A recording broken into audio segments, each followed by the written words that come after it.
You open your eyes, and you're not in your bed. You're in a straw mat crawling with fleas. The air is thick with smoke, rot, and something sweet, too sweet. It's 1347, and you're already dying.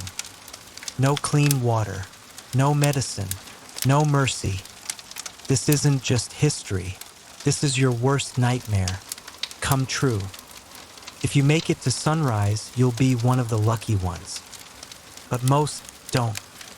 Subscribe if you want more stories that remind you just how far we've come. And comment below, how long do you think you would survive? You wake up to the sound of church bells echoing across cobblestone streets, but something feels wrong.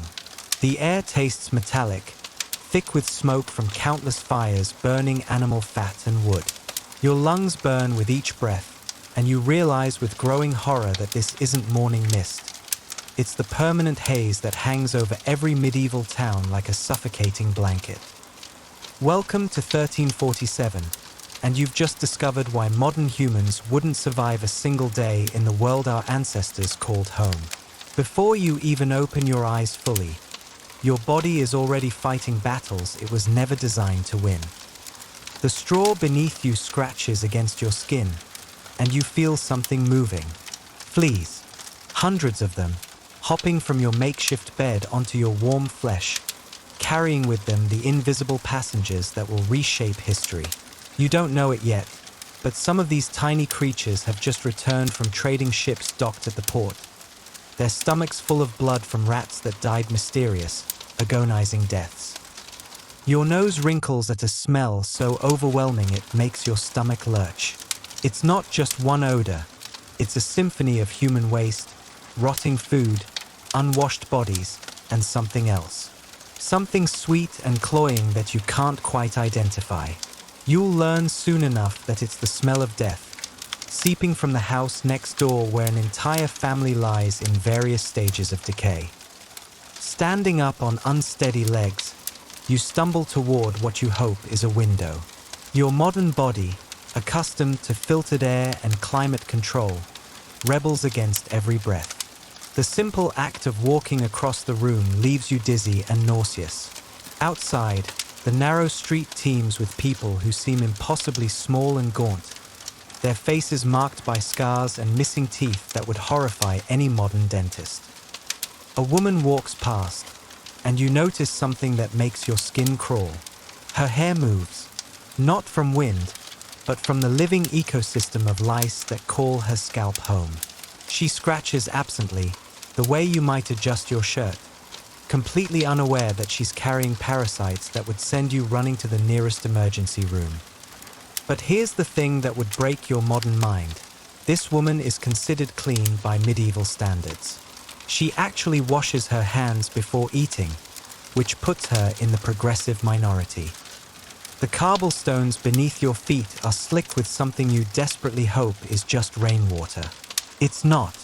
The town's waste management system consists of everyone simply throwing their garbage and human waste directly into the street, creating a permanent layer of decomposing matter that squelches with each step. The wealthy districts hire people to throw sawdust over the worst of it, but you're not in a wealthy district. A cart rumbles past, and you catch a glimpse of its contents that will haunt your dreams forever. Bodies, stacked like cordwood, their swollen faces turned skyward, skin marked with the telltale black buboes that signal the arrival of humanity's greatest nightmare. The cart driver whistles a cheerful tune, as if he's delivering vegetables to market rather than collecting the daily harvest of the dead. This is your first clue that you've arrived at one of history's most terrifying moments. The Black Death is spreading across Europe like spilled ink across parchment, and it's about to teach you just how fragile human civilization really is. Your stomach growls, and you realize you need food. This simple biological need is about to become your first life-threatening challenge. The bread available to common people isn't the fluffy, processed loaves you know. It's dense, dark, and often contaminated with ergot, a fungus that causes hallucinations, convulsions, and death. The lucky ones get bread mixed with sawdust to stretch the grain.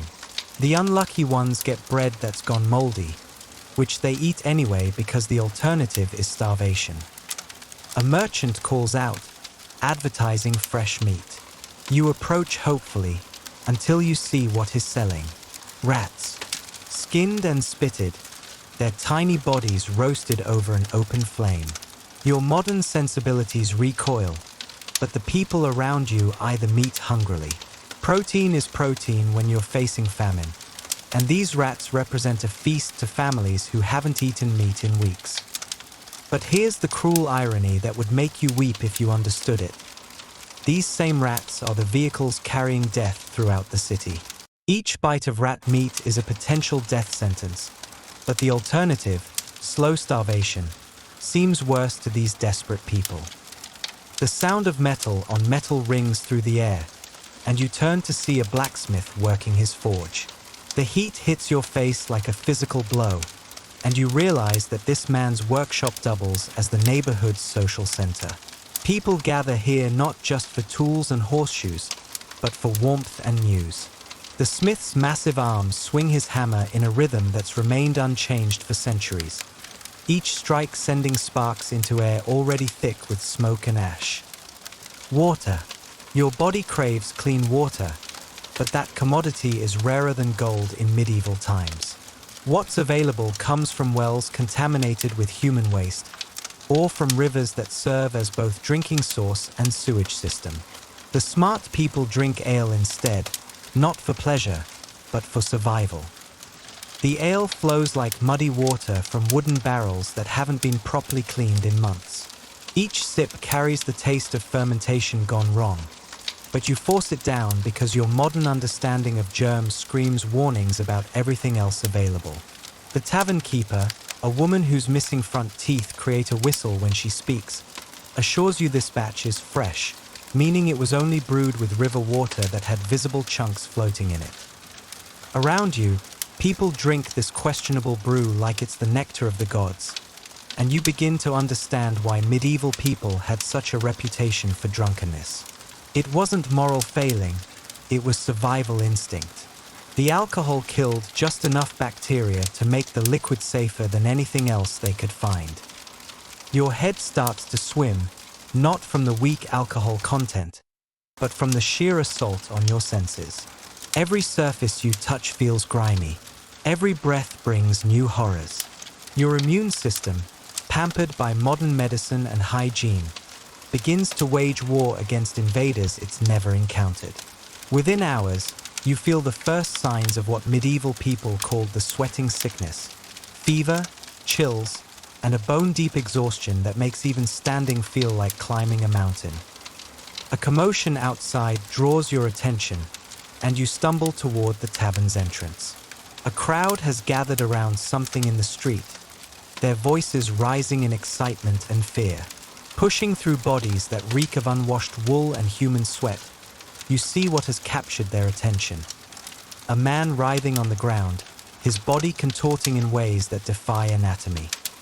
His eyes have rolled back, showing only whites, and foam bubbles from his mouth as his limbs jerk in violent spasms. The crowd steps back, not in horror, but in fascination. This isn't a medical emergency requiring help, it's entertainment. Some toss coins at his feet, believing his fits are a performance. Others mutter prayers, convinced they're witnessing divine punishment for hidden sins. You recognize the symptoms from medical shows and documentaries: ergot poisoning from contaminated grain.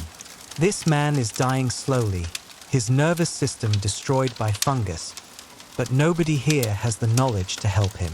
Instead, they watch with the same detachment they'd show a street performer juggling fire. The metallic taste in your mouth intensifies, and you realize your gums have started bleeding. Scurvy, the sailor's curse, begins its assault on your vitamin C deficient body faster than you thought possible. Your teeth feel loose in their sockets, and every joint aches with a pain that cuts deeper than anything you've experienced. Medieval people lived with this agony so routinely they didn't even have words to describe it adequately. Night falls like a heavy curtain, but darkness brings no relief. Candles made from animal fat cast flickering shadows that dance like demons on rough wooden walls. The smell of burning tallow mingles with human odors to create an atmosphere so oppressive it feels solid.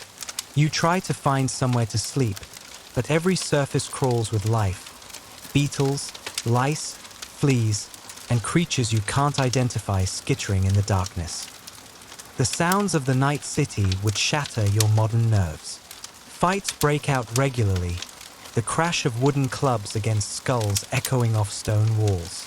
Women scream, sometimes in childbirth, sometimes in terror, sometimes in grief over children who won't see morning.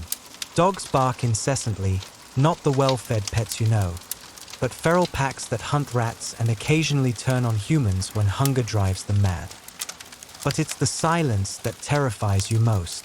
The sudden, complete quiet that falls over entire neighborhoods as disease sweeps through like an invisible army. House after house goes dark, not because people are sleeping, but because there's nobody left to light the candles. You find shelter in what passes for an inn, a building where travelers share beds with strangers, their bodies pressed together for warmth and safety. The straw mattress writhes beneath you, alive with insects that treat your flesh like an all-night buffet. Sleep becomes impossible as tiny teeth pierce your skin over and over, each bite leaving welts that burn and itch simultaneously. Dawn arrives gray and uncertain, filtered through smoke and mist that never fully clears. Your body feels wrong. Fever burns behind your eyes while chills rack your limbs. Your stomach cramps violently from the questionable food and contaminated water, and you begin to understand why medieval people's life expectancy hovered around 35 years. The morning brings fresh horrors as the death carts make their rounds. Bodies from the night's casualties are loaded like sacks of grain, their limbs dangling over cart edges as wheels bump over cobblestones. The drivers have stopped trying to be gentle or respectful. There are simply too many dead and too few living to maintain such luxuries. You watch a mother carry her child's body to the cart, her face expressionless with grief so profound it has moved beyond tears. This scene repeats dozens of times as you stand frozen, your modern mind unable to process the casual relationship these people have with death. Children play games around the death carts, their laughter mixing with the sound of bodies hitting wood as they're stacked for transport. The smell follows you everywhere now, that sweet, cloying scent of decomposition that seems to seep into your clothes, your hair, your very pores. You try breathing through your mouth, but that only makes you taste the death that fills the air like perfume gone wrong.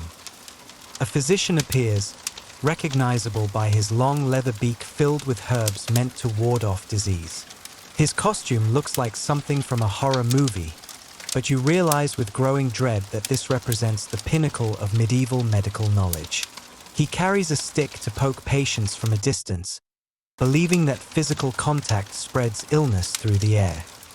The physician approaches a group of plague victims huddled in a doorway, their bodies displaying the unmistakable black swellings that mark them for death. Through his leather beak, he mutters Latin phrases that mean nothing to the suffering people before him. His treatment consists of bloodletting, cutting open veins to drain the corrupted humors from their bodies.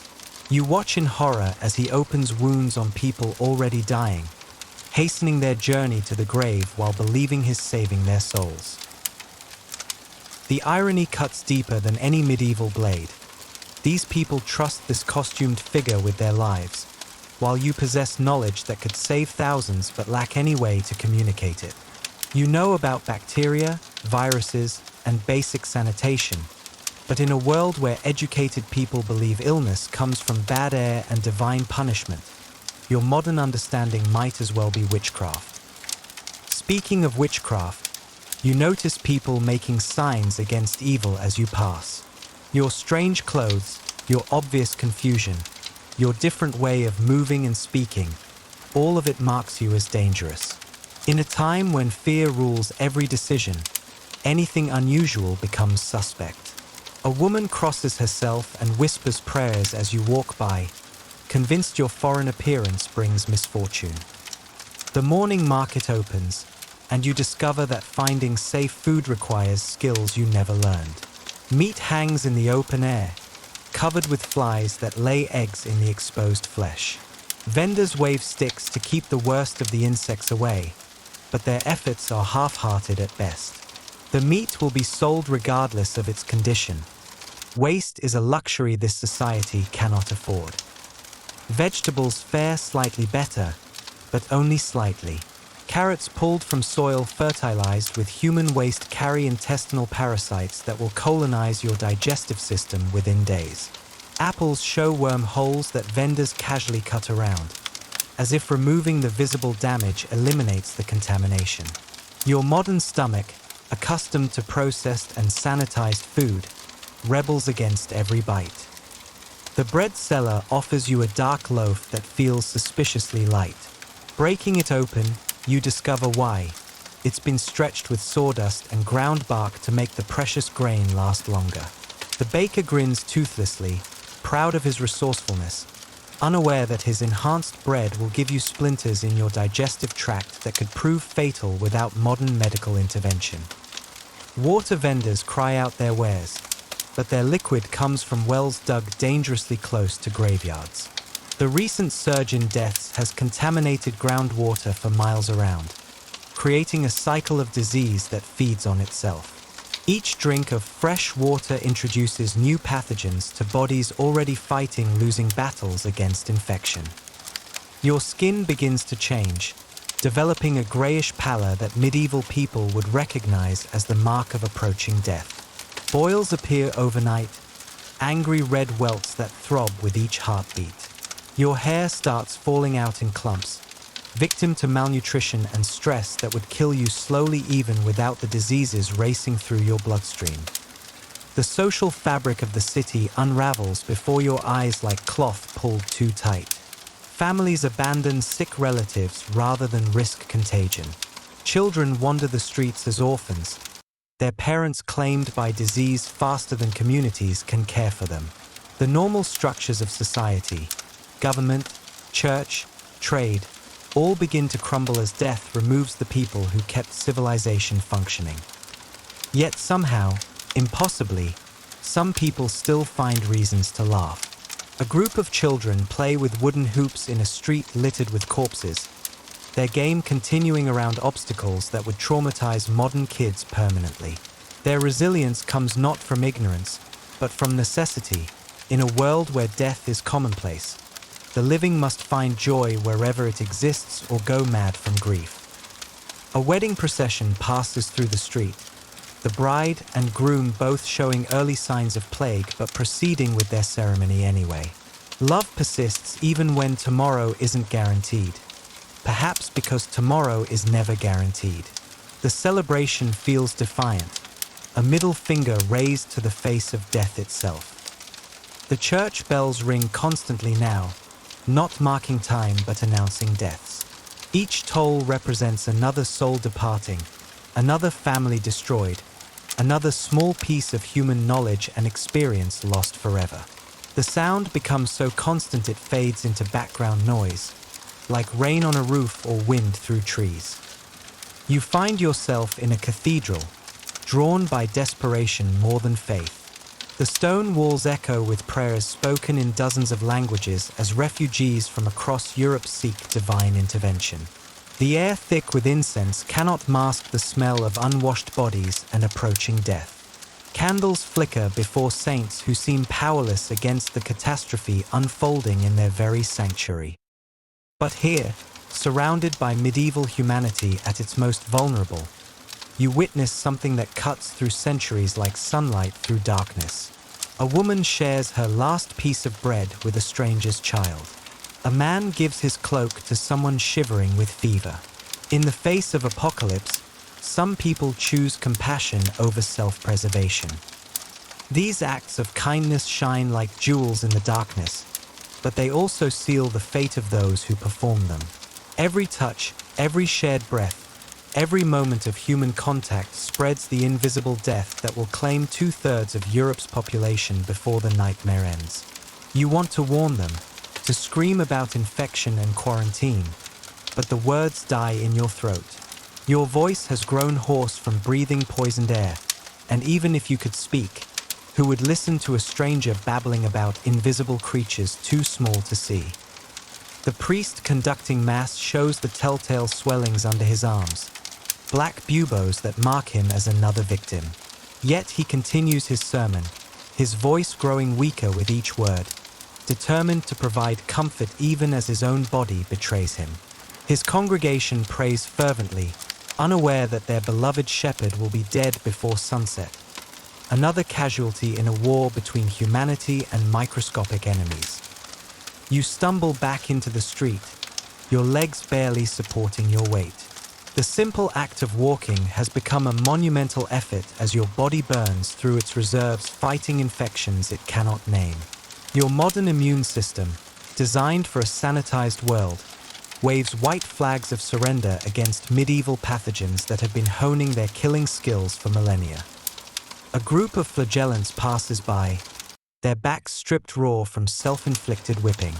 They believe their suffering will convince God to end the plague. Each lash of their leather strips a prayer written in blood. Their chants echo off stone walls as they process through streets filled with real suffering, adding their voluntary agony to the involuntary pain already overwhelming the city. The irony would be beautiful if it weren't so tragic. These people torture themselves to end suffering while ignoring the basic hygiene that could actually save lives. They see divine punishment where you see bacterial infection, spiritual failing where you recognize public health crisis. Their medieval worldview creates meaning from chaos but blinds them to practical solutions.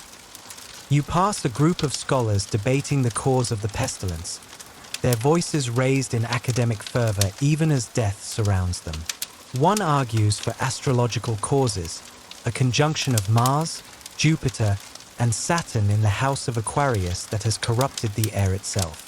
Another blames the Jews, claiming they've poisoned wells in a conspiracy to destroy Christendom. A third insists it's punishment for the sins of the clergy.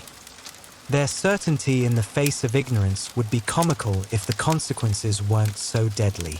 These educated men, the intellectual elite of their time, construct elaborate theories that lead nowhere while the real answer crawls on 6 legs through their very clothing. You watch a flea hop from one scholar's sleeve to another's collar, carrying death as casually as a messenger delivering letters. The afternoon brings a strange procession that captures medieval society's response to crisis in a single, surreal image. A group of nobles rides through the street on horseback, their faces covered with perfumed cloths, their bodies wrapped in silk and fur. They believe their wealth and status provide protection against disease, that God would never allow aristocratic blood to be contaminated by common pestilence. Behind them walk their servants, already showing signs of infection but continuing their duties out of loyalty, fear, or simple lack of alternatives. The contrast is stark: silk and sackcloth, health and sickness, privilege and desperation all moving together in a parade that perfectly captures the medieval hierarchy's collision with death's democracy. One of the nobles falls from his horse as you watch, his body convulsing as fever overcomes his delusions of immunity. His servants rush to help, spreading infection even as they demonstrate the human compassion that makes this species worth saving. The scene plays out like a morality tale, but its lesson is lost on those who need it most. Your hands have started to shake uncontrollably now, fine tremors that signal your nervous system's breakdown. The ergot-contaminated bread, the parasites from unwashed vegetables, the bacteria from contaminated water, all of it combines in a symphony of systemic failure that medieval physicians would attribute to an excess of black bile or a deficiency of yellow collar. A barber surgeon sets up shop in the town square, his tools consisting of rusty blades and a complete ignorance of sterilization. People line up eagerly for his services, believing that cutting open their skin will release the evil vapors causing their illness. You watch in fascinated horror as he uses the same blade on patient after patient, each cut spreading infection while promising cure. The man before you in line has a simple toothache, but the barber's solution involves extracting the tooth with pliers while the patient bites down on a leather strap. No anesthesia exists beyond strong ale and prayer. The sound of tooth roots snapping echoes across the square as the man's screams join the constant background chorus of human agony. Your turn approaches, and panic overtakes rational thought.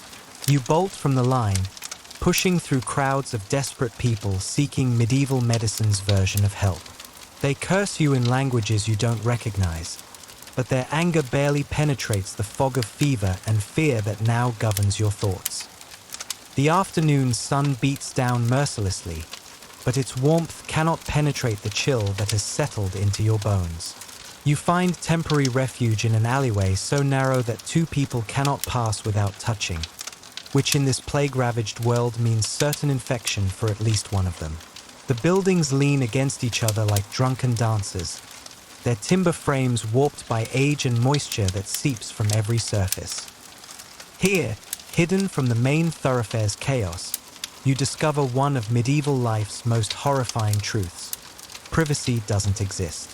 Through thin wooden walls, you hear every intimate detail of your neighbors' lives, their arguments, their lovemaking, their death rattles. Families live, reproduce, and die in single rooms where grandparents share beds with newborns, where the sick cannot be isolated from the healthy, where human waste accumulates in corners because chamber pots are luxuries beyond most people's reach. A woman's voice rises in childbirth screams from the building beside you. But these aren't the controlled, medically supervised labor pains you might expect. They're the raw, animalistic sounds of a body pushed beyond its limits without any medical intervention. The midwife attending her carries the same parasites and diseases as everyone else, her unwashed hands introducing new infections even as she tries to bring life into this dying world. The irony cuts deeper with each scream. In an age where infant mortality claims half of all children before their 5th birthday, people still choose to create new life. Hope persists even when logic screams otherwise. You hear the wet sound of birth, followed by a silence that stretches too long. Then sobbing, another child lost to circumstances that modern medicine could have easily prevented. Your own body rebels against the sensory assault with increasing violence. Vomiting has become routine, but there's nothing left in your stomach except bile that burns your throat raw.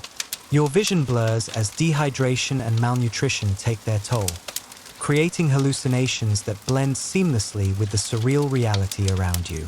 Is that really a man selling roasted rats? Or has your mind finally snapped under medieval pressure? The smell of smoke grows stronger, and you realize that fire has become the city's desperate answer to disease. Entire neighborhoods burn as authorities try to cleanse areas where plague has taken hold. The flames consume everything: infected bodies, contaminated buildings, precious manuscripts containing centuries of accumulated knowledge. The solution destroys almost as much as the problem it's meant to solve. Through the haze of smoke and fever, you watch a group of children playing a game that chills your blood. They pretend to be plague victims, falling down dramatically and rolling their eyes back while making exaggerated death sounds. Their laughter echoes off stone walls as they turn humanity's greatest nightmare into entertainment. These kids have seen so much death that it no longer frightens them, a psychological adaptation that would horrify modern child psychologists but represents pure survival instinct in action. Night falls like a curtain made of lead, heavy and suffocating. The darkness brings new terrors as the city's predators emerge. Not just human criminals, though they prowl in increasing numbers as social order collapses, but rats. Thousands upon thousands of rats, their red eyes gleaming in torchlight as they feast on the abundance of corpses littering every street. These aren't the clean laboratory rats of modern times. They're massive, aggressive creatures that have grown bold from easy feeding. They scurry over sleeping bodies without fear, occasionally taking bites from people too weak to defend themselves. Their chittering fills the air like demonic choir music, a soundtrack to apocalypse that never stops. You find yourself pressed against a wall, trying to avoid the river of rodents flowing past your feet. But movement in the darkness reveals an even more disturbing truth. Some of these rats are actually human children, crawling on hands and knees as they search for scraps of food. Starvation has reduced them to animal behavior, competing with actual animals for survival resources that become scarcer each day. A bell tolls midnight, though timekeeping has become increasingly irrelevant as normal schedules dissolve. Who needs to know the hour when tomorrow might never come? The sound reverberates through empty buildings where entire families lie dead, their bodies already beginning the process of decomposition that will feed the next generation of disease-carrying insects. But even in this hellscape, human ingenuity persists in ways that would amaze and horrify you simultaneously. A group of survivors has organized a primitive waste disposal system, collecting bodies and burning them in great pyres outside the city walls. The smoke from these fires creates a permanent orange glow on the horizon, like sunset that never ends. They work by torchlight, their faces wrapped in cloth soaked with herbs, believing this protection will save them from the very death they're trying to eliminate. The morning that follows brings no relief, only new revelations about medieval humanity's capacity for both cruelty and compassion. You witness a merchant refusing to sell grain to a starving family because they cannot pay his inflated prices. Moments later, you see a baker giving away the last of his bread to orphan children, knowing this act of charity might mean his own family goes hungry. These contradictions define medieval society in ways that would confuse modern ethicists. The same people who show incredible kindness to strangers might burn a supposed witch alive the next day. They pray fervently for divine mercy while simultaneously believing their neighbors deserve punishment for imagined sins. Their worldview contains multitudes that modern thinking struggles to reconcile. Your body has begun the final stages of medieval death, a process that strips away everything modern medicine takes for granted. Your teeth feel loose as scurvy advances. Your joints swell with infections that antibiotics could cure in days. Your skin takes on the mottled appearance that medieval people recognized as death's calling card. Yet strangely, as your physical form fails, your understanding of this harsh world deepens. You begin to comprehend why medieval people found meaning in suffering, why they built magnificent cathedrals while living in squalor, why they created art and music and literature despite facing constant death. Beauty becomes more precious when life is fragile, love more intense when time is short, hope more vital when despair seems inevitable. The final truth hits you like a physical blow. You wouldn't last a day in medieval times not because you lack courage or intelligence, but because your entire existence depends on centuries of accumulated knowledge and infrastructure that these people cannot even imagine. Every breath you take, every bite you eat, every surface you touch in modern life has been sanitized and purified by systems so complex they might as well be magic. Medieval people weren't surviving in spite of ignorance. They were surviving because of knowledge perfectly adapted to their world. They knew which herbs might ease pain, which foods lasted longest in storage, which signs predicted weather changes that could mean life or death. Their wisdom seems primitive only from a perspective that forgets how recently humanity climbed out of that darkness. As your consciousness fades, blending hallucination with reality, you understand that the real miracle isn't that medieval people died so young. It's that any of them lived long enough to create the civilization that eventually led to your comfortable modern existence. Every generation fought death just long enough to pass knowledge to their children, building the foundation that would eventually support billions of humans in unprecedented comfort and safety. The last thing you hear is a child's laughter, pure and joyful despite surrounding horror. That sound, more than anything else, explains how humanity survived its darkest chapters and emerged into the light you take for granted every single day. That child's laughter becomes your anchor to sanity as the medieval world's final lessons unfold around you. The sound carries across cobblestones slick with things you've stopped trying to identify, cutting through the constant symphony of suffering that has become your reality's soundtrack. This innocent joy exists not despite the horror, but because of it, a defiant assertion that human spirit can flourish even in conditions that would break modern minds within hours. The fever burns behind your eyes like molten metal, but through the haze, you begin to see patterns that escaped you before. A woman tends to her dying husband with gentle hands, singing softly as she bathes his fevered brow with contaminated water that will probably kill them both. Her tenderness isn't ignorance, it's a conscious choice to prioritize love over survival, connection over self-preservation. This moment reveals something profound about medieval values that your modern mind initially missed. You realize you're witnessing something remarkable, a civilization operating at the absolute edge of survival, where every tradition, every custom, every seemingly irrational behavior serves a purpose you're only now beginning to understand. The morning prayers aren't just religious ritual, they're psychological armor against daily exposure to random death. The shared ale isn't social drinking. It's communal medicine that keeps everyone just drunk enough to function despite constant terror.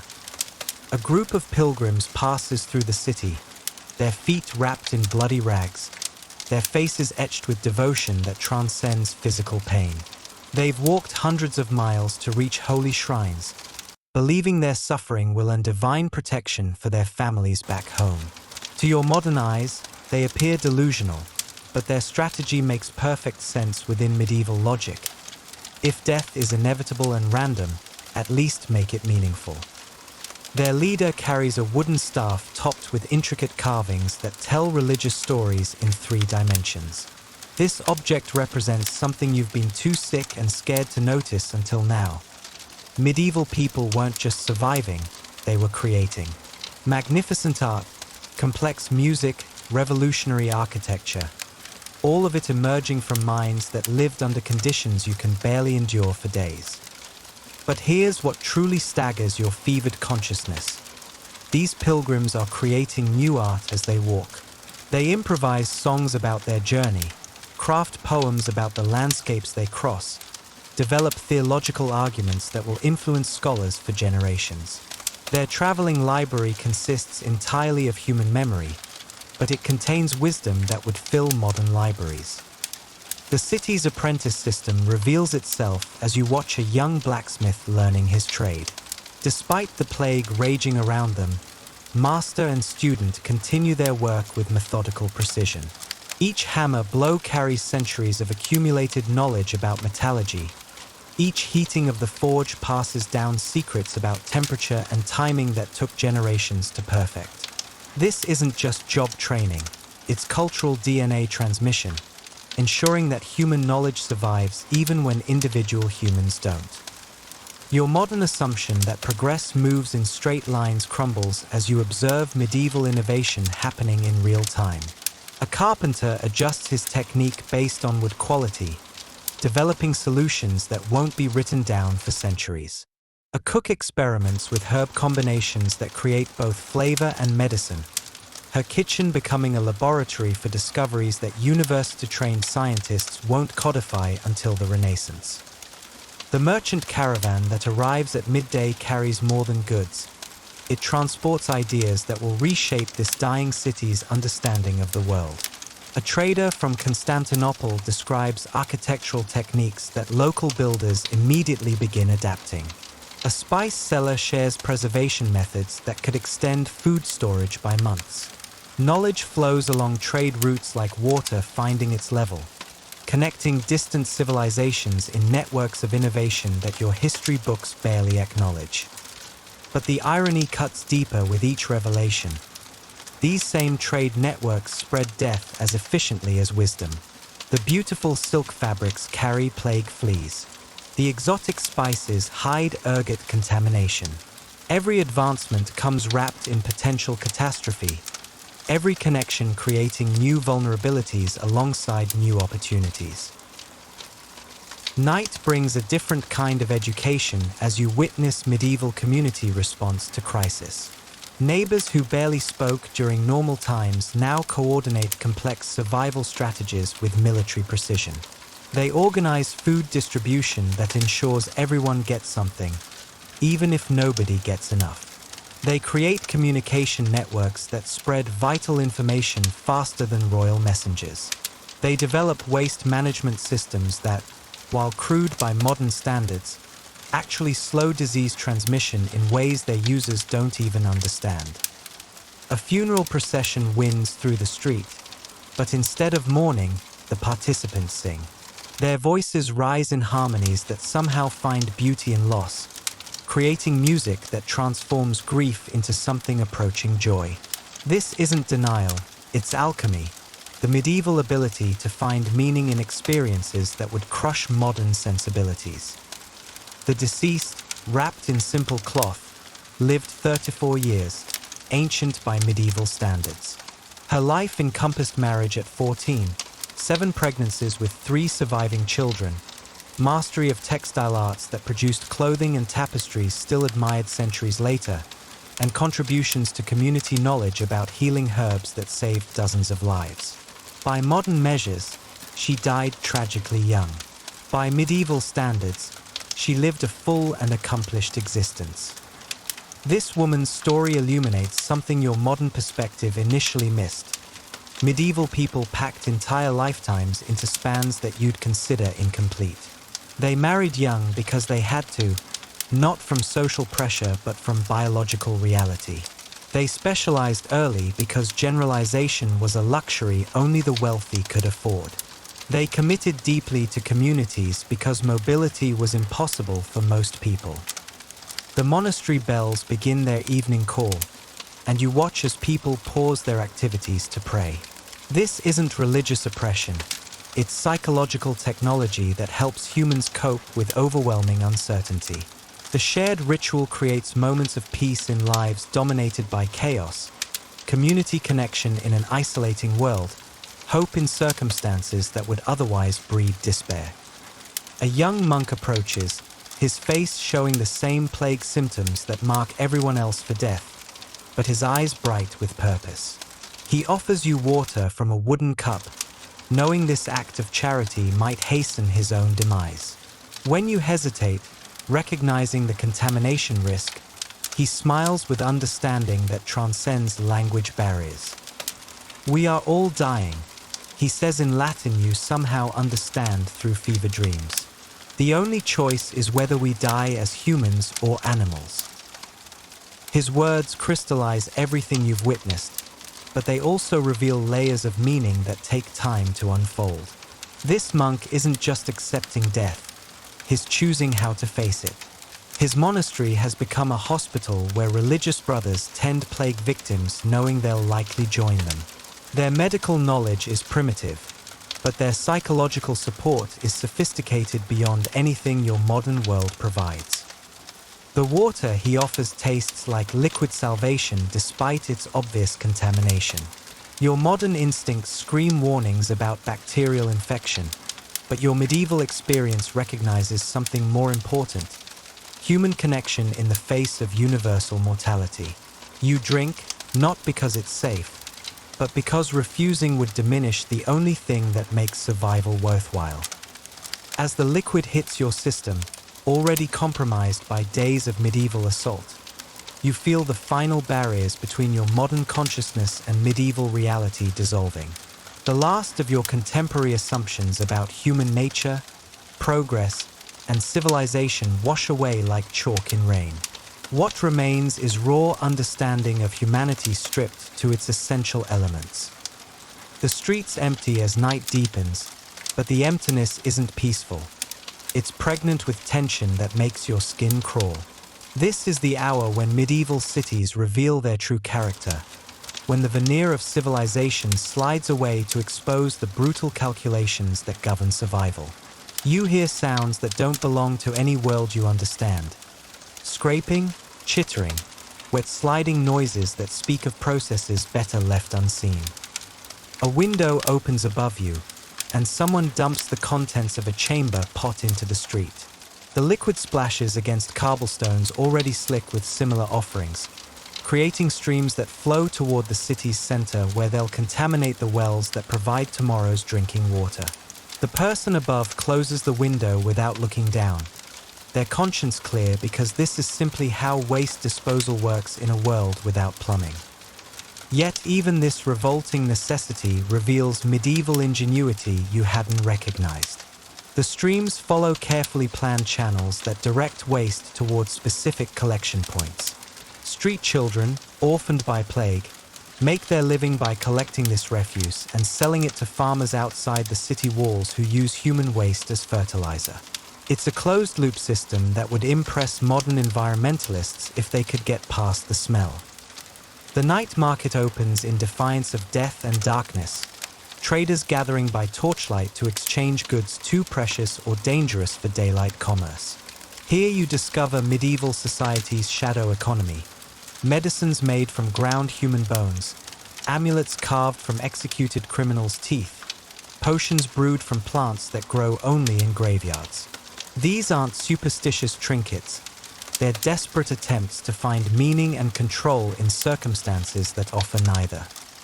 A woman sells her own hair to a wig maker, the golden strands representing weeks of nutrition she can't afford. A man trades his dead wife's wedding ring for enough grain to feed his children through the next week. These transactions happen without emotion, practical exchanges between people who understand that sentiment is a luxury only the living can afford. But alongside this grim commerce, you witness exchanges that restore your faith in human nature. A baker gives away bread that would normally command high prices, distributing it to families whose children haven't eaten in days. A physician treats plague victims without payment, knowing his services bring minimal benefit but refusing to abandon people who have nowhere else to turn. An elderly woman shares stories with orphaned children, creating temporary families from fragments of broken lives. These acts of generosity occur not despite medieval hardship, but because of it. When death lurks around every corner, human connection becomes the only treasure worth hoarding. People give freely because they understand viscerally what modern abundance obscures. We're all temporary custodians of resources that will outlast us, and our legacy depends on how we share them with others facing the same mortality. Dawn approaches with agonizing slowness, each moment stretching like heated metal under a blacksmith's hammer. Your body has entered the final stages of medieval breakdown, organs shutting down in systematic order, consciousness fragmenting into pieces that no longer fit together properly. Yet paradoxically, your understanding of this harsh world reaches its clearest point just as your ability to survive it disappears entirely. The morning light reveals scenes that will haunt whatever consciousness survives your medieval death.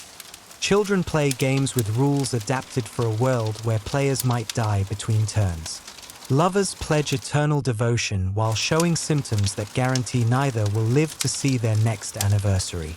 Scholars debate philosophical questions about the nature of God's justice while plague buboes swell visibly under their robes.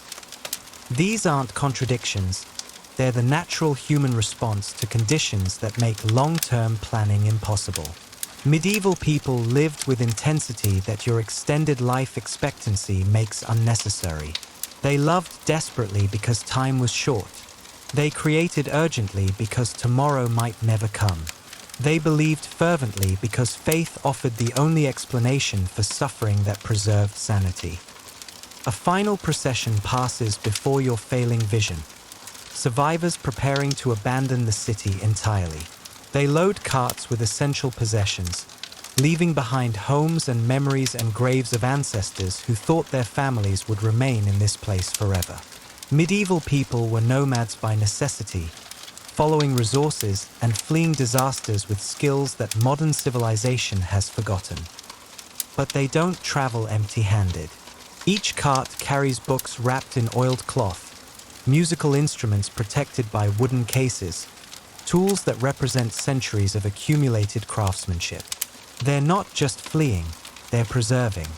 These refugees will carry human knowledge to new locations where it will mix with other traditions, creating hybrid cultures that push civilization forward even as individual communities die.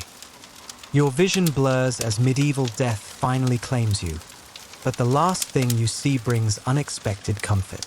A child born during the plague's worst week takes her first steps, wobbling across cobblestones slick with death toward parents who somehow found reasons to celebrate despite surrounding horror.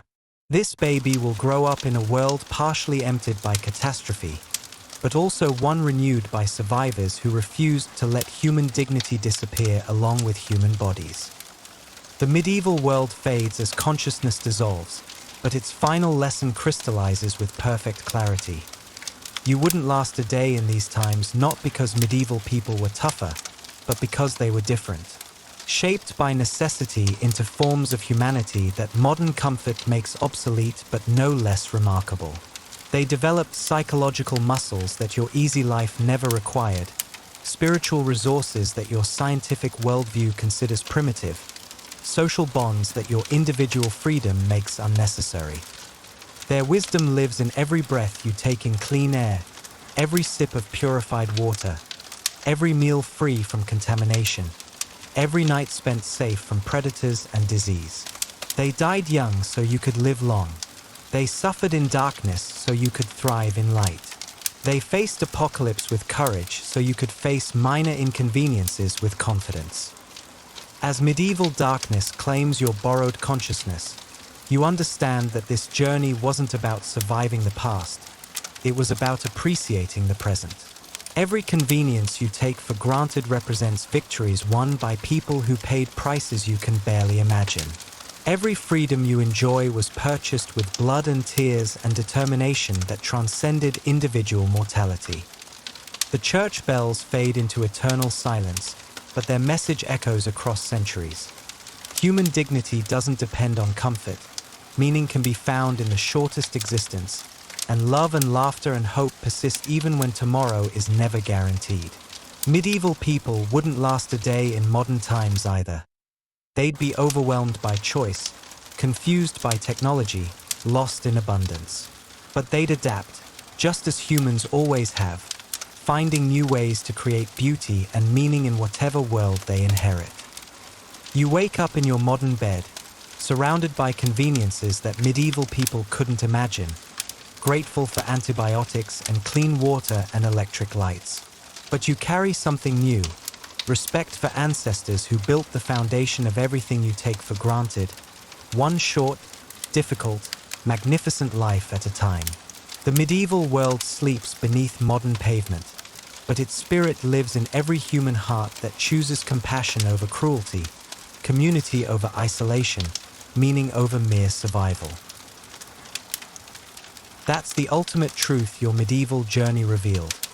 Human resilience has no limits, love transcends any hardship, and the distance between civilization and chaos is smaller than most people imagine. You wouldn't survive a day in medieval times, but medieval wisdom survives in you, waiting to be rediscovered whenever modern comfort fails and ancient strength becomes necessary once again. Morning light filters through your curtains again, but the medieval echo won't release its grip. A soft hiss of your radiator turns into the crackle of a peat fire, and in one blink you're no longer in the city. You're trudging along a rutted dirt road that snakes toward a distant castle, keeping lonely watch over rolling fields. A crow wheels overhead, shadow slipping across your face like a cold hand. You're about to learn that life beyond plague-struck towns is no pastoral reprieve at all. Your boots, plain leather seconds ago, feel like wooden clogs, every step jarring up your shins as if you're stomping on frozen drumheads. Wheat stalks on either side stretch skyward, their heads bobbing in a breeze that smells of damp soil and manure, an earthy perfume masking something sharper, sweat from hundreds of serfs bent double since dawn. The field looks calm until you spot a reeve stalking the furrows, his hazel stick tapping shoulders with the precision of a metronome. One missed swing of the sickle earns a bruise tonight and a double shift tomorrow. He stops you, asks for a tally you don't have. A heartbeat later, he confiscates your cloak for the Lord's tithe. The cloak he steals is regifted on the spot to a boy no older than 8, pressed into service because both of his parents died last month. The boy's smile is shy sunshine, but your gut knots. Mercy here survives only when it costs nothing. One more sound of the stick on sodden ground, and you're ushered onward. A patch of clouds drifts over the sun, shading the landscape like a hand closing over a candle. In that sudden gloom, the castle ahead changes. It's no longer a noble's home, but a stone exclamation point screaming power across quiet farmland. Its walls are mottled grey, streaked where decades of rain have inked their own scripture. From the battlements, coloured pennants snap in the wind, bright butterflies pinned to a granite slab. You step through the outer gate and are hit by the smell of iron and hot pitch. Inside, a smith hammers glowing horseshoes, orange sparks fountaining around him like fireflies fleeing a predator. His apprentice, face soot-blackened except for wet tracks under frightened eyes, mutters he wishes sparks were coins. The castle tax collector arrives tomorrow. Second twist. The apprentice confides that every month, someone falls from the ramparts the night before taxes are due, debts cancelled by death. The noble's steward snakes toward you, velvet sleeves brushing dusty armor stands. He's hunting newcomers to draft into tomorrow's entertainment. A trial by combat between two vassals disputing a strip of riverbank. You're offered a place as shield bearer, reward being a crust of bread and the right to sleep inside the gatehouse. You must answer before the bell tolls again, and it's already halfway through its swing. Agree, and the steward leads you down a spiral stair so tight it feels like descending the throat of some stone beast. Torches hiss, their smoke curling up the shaft like dark silk ribbons. At the bottom, the armory yawns open, racks of spears standing shoulder to shoulder like a forest that learned discipline. The master-at-arms fits you with a buckler scarred by notches. Each gouge a story, each dent a failed parry turned lucky. You wonder how many of those stories ended in hastily dug graves. A chill slithers up your spine.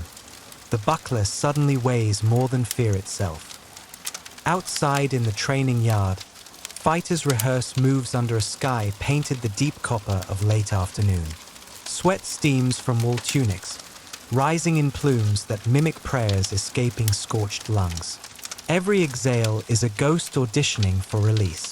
Their blades clang a rhythm older than empire, metal ringing on metal like cathedral bells warning of fire. Then silence. A dog has trotted in carrying a severed finger, still wearing a gold ring. Third twist. The yard empties instantly, not in revulsion but in calculation.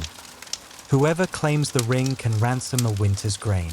You freeze, buckler halfway raised, noticing the trainer's eyes flick to your hands as if measuring whether you're desperate enough to lunge. A single step now will decide if you walk out rich or crawl out minus one finger of your own. You back away, choice made, and stumble into the castle garden where medicinal herbs grow in orderly rows. A pale nun tends them, humming a chanson so sweet it drifts like honey on cold air. She shows you foxglove, yarrow, wormwood. To her they aren't poisons or seasonings but whispered lifelines in a world with no pharmacies. She presses a sprig of angelica into your palm, saying it wards plague. The plant's roots fetch enough at market to buy freedom from the steward's roster, but selling it would break the vow you just made to the nun with your eyes. Dusk slips in, colors receding like retreating soldiers. From the ramparts, torches flicker alive, their flames dancing frantic jigs against a blackening sky. You hear a distant horn, a rival lord's banner spotted on the horizon. Inside the walls, panic flows faster than wine. Drawbridges groan, archers scramble, and cauldrons of oil are hauled to parapets. Visual lines blur as lantern light strobes across grim faces, turning them into woodcuts come alive. The steward grabs your shoulder, shield bearer, to the west wall. He shoves a spear into your other hand. Its shaft shakes in your grip like a living creature straining to flee. The first enemy arrow whistles overhead, and you're not certain whether to raise the buckler or drop everything and run for the gatehouse that might already be sealed. Your heart pounds a war drum, each beat echoing off stone. Somewhere amid shouting soldiers, you lock eyes with the young apprentice from the forge. He mouths a silent plea for courage. You realize the buckler you're clutching bears his father's crest. The man who fell last tax night was no accident after all. The west wall jolts beneath your boots as the first battering stone slams against its face. A deep-throated thud that rattles teeth and sets loose pebbles dancing along the parapet. Arrows hiss past in such numbers they blur into dark rain, thunking into oak planks and armor plates with sickening pops. You crouch behind a crenel, buckler lifted, but splinters still bite your knuckles where the rim fails to cover. Voices howl orders, curses, prayers, threads in a tangled rope that pulls every heartbeat tighter. Then, from below, a ram's iron head smashes the gate timbers, spraying sawdust into the torchlight like sparks from a grinder. The hinge shrieks, half torn away. A sergeant bellows for boiling oil, but the pot hangs cold. The cook who tended it lies crumpled, an arrow sprouting from his throat. The gate judders again, louder. Your buckler suddenly feels as thin as parchment. What if the next crash splinters more than wood?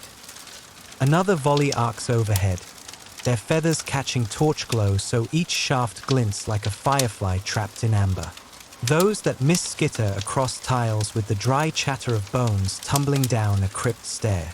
Below, enemy shields swarm toward the walls, tortoise shells edging closer, their glossy black paint reflecting flames like warped mirrors. The defenders loose rocks, and every impact sends out a crunch you feel in your molars, like biting kernel-hard grain. Smoke drifts up in lazy corkscrews, ribboning skyward until it blends into night's velvet lid. Through that shifting veil, the crescent moon hangs thin and sharp, a sickle poised above the battlefield's throat. Somewhere near your feet, hot blood pools, steam rising off the stone in ribbons that curl like questing fingers. A horn blasts 3 notes, retreat signal, yet the portcullis winch is jammed.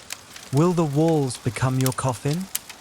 A sudden lull ripples across both armies, an uneasy hush so complete even the rams pause mid-swing. From the opposing siege tower a herald steps out, unarmed, torch held high. He calls up in accented French that the attacking force isn't led by a rival lord at all but by the castle's rightful heir, the steward's older sister, returned from pilgrimage with papal backing and a mercenary purse. Everything you fought tonight might be civil war, not invasion. The defenders waver, some lower bows, others shout insults at the steward now skulking in the shadows of the keep. The herald offers amnesty to all who lay down arms before dawn. Your sergeant spits and yells to hold the line, yet doubt drips into the ranks like water through cracked mortar. The ram lifts again. Which side keeps you alive until sunrise? Flames roar to life as oil finally spills, but not over attackers. The cauldron overturns inside the courtyard, igniting hay bales stacked for horse feed. Fire spreads in greedy spider legs, turning wagons to blazing skeletons and coating the air with molten gold reflections. Smoke snakes through arrow slits, black silk sliding into lungs, stinging eyes until tears carve muddy tracks down soot-masked cheeks. Amid the chaos, the nun from the herb garden appears by your elbow, pressing a pouch of ground valerian to your nose so its earthy sweetness muscles aside the choke of burning pitch. Her gaze is steady, candle-bright. Smoke blinds fools, she whispers, but truth has its own light. You blink tears away just in time to see the steward sprinting toward the gatehouse with a torch. Does he plan to burn the bridge to exile himself, or to trap everyone inside? The inner yard churns like a stirred anthill. Soldiers ransack the armory for coin. Peasants drag crates of barley toward hidden tunnels. and pages search frantic for lost falcons that will never fly again. Above them, shadows dance against the keep's whitewashed walls, silhouettes stretching long and thin as if giants stalk its corridors. From somewhere deep inside, a child's lullaby drifts, high, trembling notes weaving through screams and steel like a silver thread in torn cloth. You follow the sound past toppled barrels, stepping over a motionless guard whose helmet is caved like a kicked bucket. The singing stops abruptly, replaced by a clink of chains. A cellar door yawns open, dark as a sealed crypt. Will climbing down chase hope or swallow it? Torches reveal rows of cages where debtors, poachers, even rumored witches languish, prisoners hidden away to avoid paying church fines by executing them publicly. Among them kneels the forge apprentice, wrists shackled, mouth gagged to silence knowledge of his father's murder. He meets your gaze, a silent storm of plea and fury. Keys dangle from a peg inches beyond his reach, glittering like stray constellations against the damp stone. Footsteps echo above. Guards sweep the corridor, blades bare, searching for deserters. The apprentice tugs his cuffs hard enough to draw blood, eyes never leaving yours. Do you risk steel for a boy whose freedom could brand you traitor? You snatch the keys, iron ringing softly like chimes underwater, and locks click open one heartbeat before torchlight floods the stairwell. The freed prisoners surge past, some weeping, others clutching improvised weapons. A rusted chain, a splintered roof lathe, a sharpened spoon that flashes bright as a comet. Their rush knocks you sideways. You grab the apprentice's arm and race upward into a corridor thick with smoke and thunder. Overhead, beams groan, ember-rimmed, flakes of fire drifting down like hellish snow. A muffled boom rattles the floor. Siege tower gates have met the wall. Fresh war cries erupt outside, overlapping with the crackle of timbers ready to collapse. Every sense yells the same command. Find sky, find air, find any path not already aflame. Which doorway leads to open ramparts, and which opens into the furnace? You burst onto the battlements as a giant scaling ladder slams against the stone, its iron hooks biting deep. Mercenaries clamber upward, chainmail glinting, eyes feral under dented nasal helms. Behind you, defenders scatter like sparrows before a hawk. The apprentice spins, hefting a fallen halberd that looks absurdly large in his thin arms yet settles into purpose as if forged for him alone.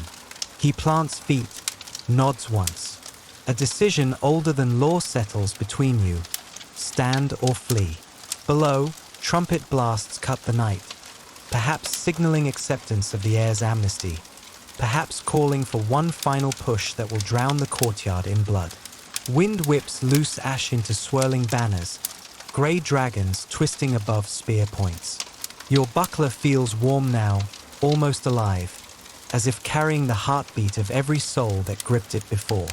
The first mercenary reaches the parapet, eyes locking on yours. Will your next move carve a future, or be remembered only as a smear on cold stone? The mercenary swings onto the parapet with a cat's grace, chainmail hissing as links settle against leather. Moonlight slides across her visor, revealing soot-smudged cheeks and eyes the color of storm clouds caught between lightning strikes. She grins, a flash of teeth like chips of bone, then lunges. Steel meets steel in a brittle kiss that sparks, your buckler vibrating as if a bell has tolled inside your bones. Behind her, more helmets crest the wall, a metal tide rising to swallow stone. Yet for one heartbeat, the world narrows to the sound of her breathing and the hot sting of metal against your forearm.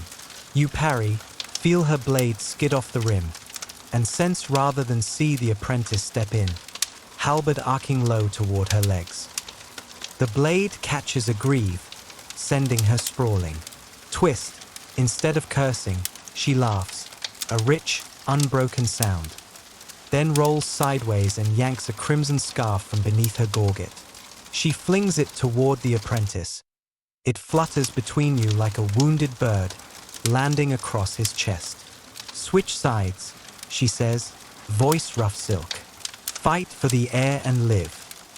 The offer hangs heavier than smoke, yet the apprentice hesitates only a beat before dropping his halberd. Your mind reels. Is this betrayal or salvation?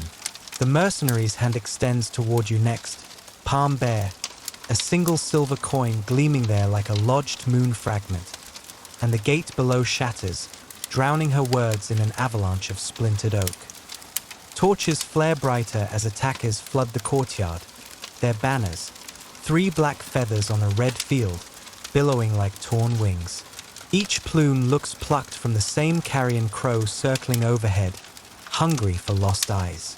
Crossbow bolts slice past, one clipping the scarf and leaving a frayed edge that curls as if singed. Your buckler rattles again. A bolt pierces its rim and stands quivering, a deadly quill ready to write your name on stone. You can't lower the shield without exposing your heart, but the weight drags your arm numb by the second. Below, amid the chaos, the steward emerges wielding a torch as weapon and emblem, setting fire to stacked bales of wool near the granary. Second twist: if the stores ignite, winter will starve victors and vanquished alike, turning triumph to ashes before spring thaw. Soldiers on both sides shout for water, yet wells lie outside the walls, captured in the first rush. In that instant, loyalties scramble like dice.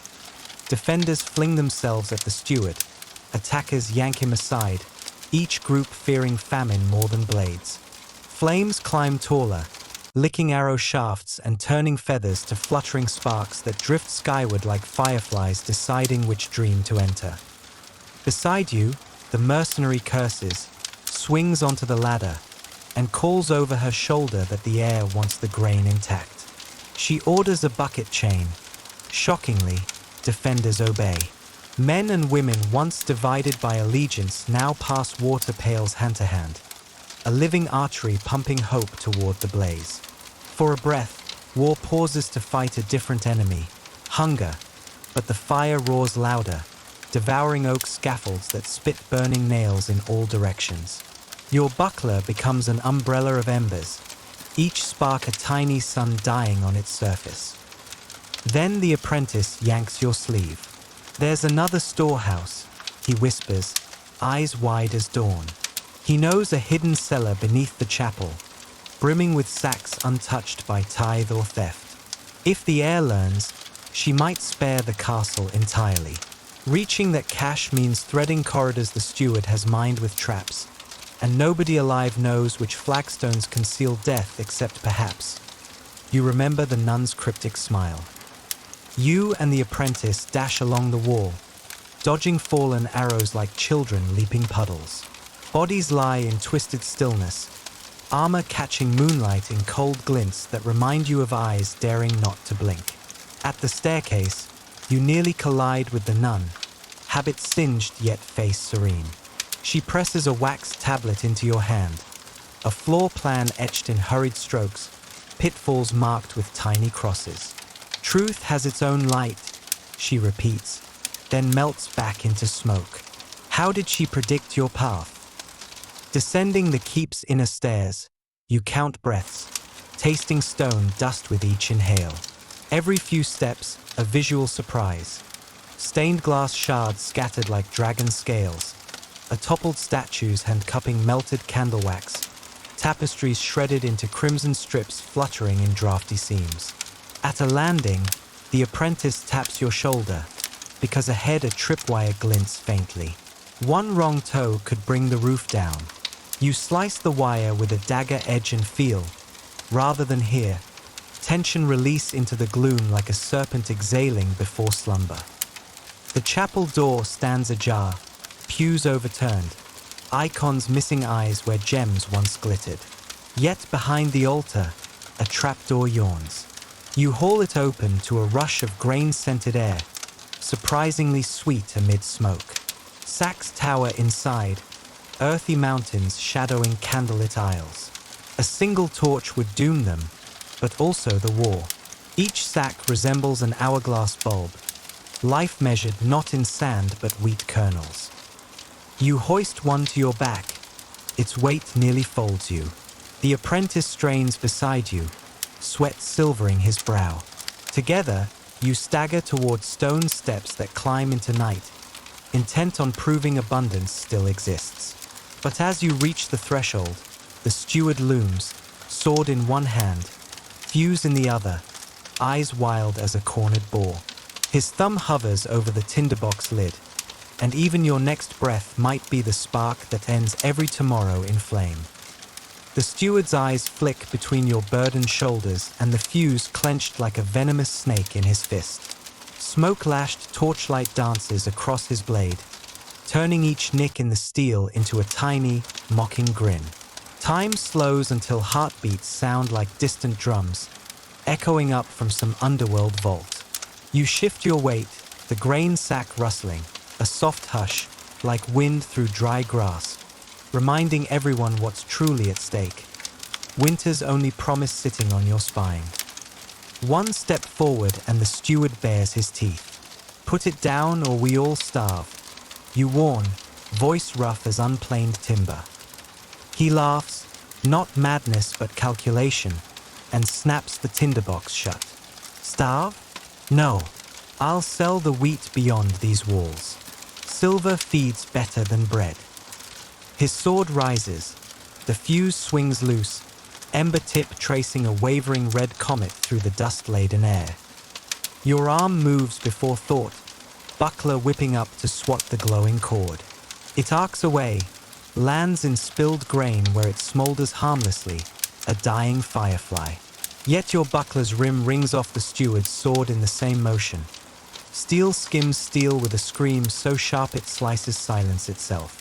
Sparks spatter, bright seeds in the gloom, and for one dizzy second you feel suspended between ruin and rescue. Two constellations colliding in a coal-black sky, one of greed, one of need, each star a choice. The apprentice lunges from your flank, halberd broken to a spear shaft, and jabs the steward's knee. Armor dents, a yell cracks out. The steward stumbles, sword scraping stone, and grain sacks topple like dominoes behind him, burying fuse and tinder beneath a golden avalanche. He reaches, fingers clawing for purchase, but wheat pours faster than sand in an hourglass, swallowing him mid-curse. Only his torch hand remains above the shimmering mound, waving once, twice, then sinking.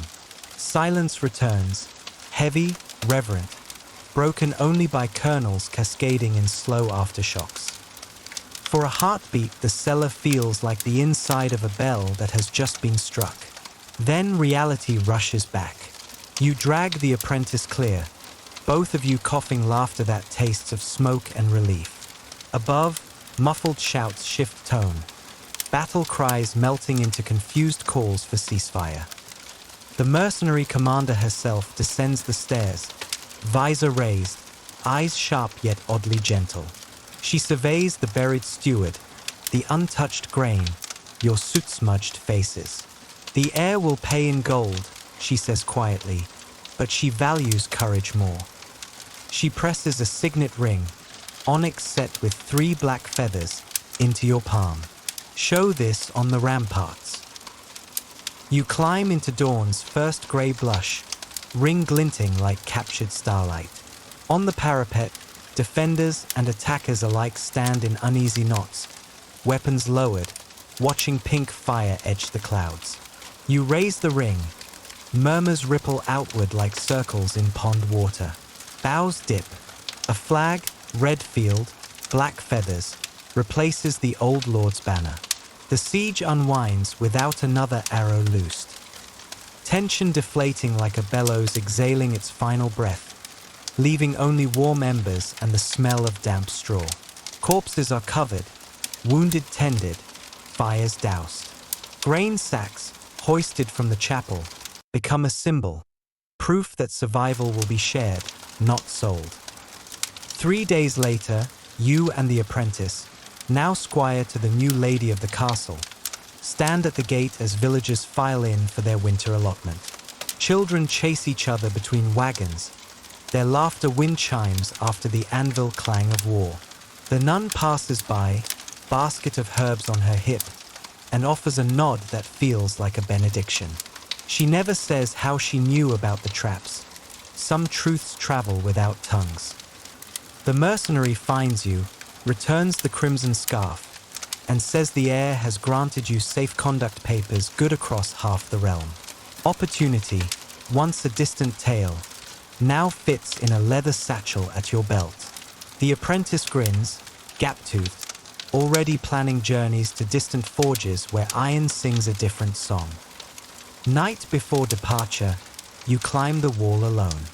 Fields shimmer silver under a fat moon, and somewhere far off an owl hoots, a single note, deep and certain.